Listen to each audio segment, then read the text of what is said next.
awa min ngaldi ko ngaldini lan non ko be yimbe wonbe sutenude o gorko do sabu bay himo wirti o bandirawo men do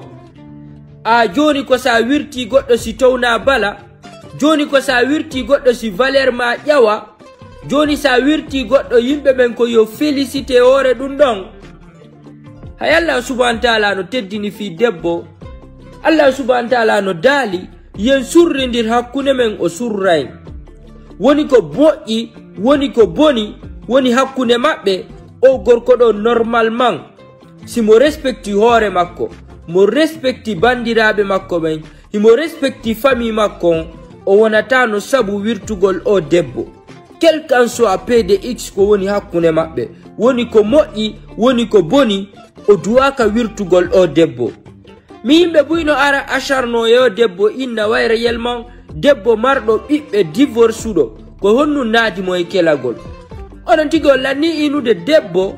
divorce do donc fi baya jomba ma divorce ala droit kelagol donc hay si tawi o kelike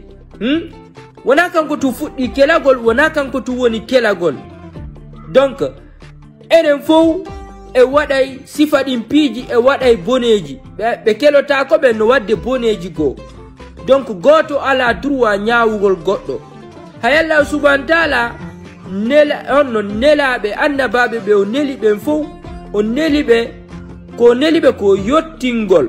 me o nelali be fewnugol goddo ma nyaawugol goddo fewnugol goddo ma nyaawugol goddo dum non ko Allah subhanahu taala wonani wana an wana min wana goddo go donc yimbe buynara jodo ka réseaux sociaux do be acca forowil fonye ko woni kon ka yitere mabbe be yiya tuku woni kun yitere goddo boneji kambe ko be watta kon fo ma piiji bondi ko be watta kon fo be yata dum don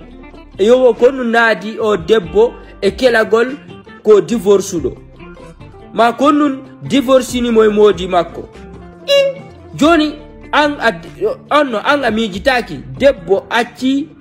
onno gorko mo divorce di suudu woturu suudu woturu acci onno mo dogani goddo go peyi ko sabu honnu ko sabu bay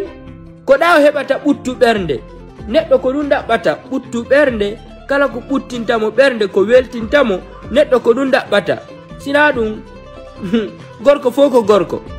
donc say mo accude gorko mo divorce ti ka suudu mo wakkilike divorce golon non o dogana goddo go forcément y a des trucs qui ne va pas au fait donc accen zizugol himbe ben accen nyaawugol himbe ben fami kino hide wawi nyaawugol ko Allah subhanahu wa ta'ala o wodani fewnugol ko Allah subhanahu wa ta'ala o wodani donc ono wonbe acharnade yo jiwo hala mo halaji wattane yila moƴƴa parce que min do min mi tawta ko debbo wirtete mi tawtata ko debbo hersinte kala kadi gorko hersindo debbo mi kontay on don ko gorko mo ala hakkil ko gorko mo anda wayre yelma ko honnu fewndi ma ko honnu moƴƴani mo parce que sa woni sabu goddo wirtama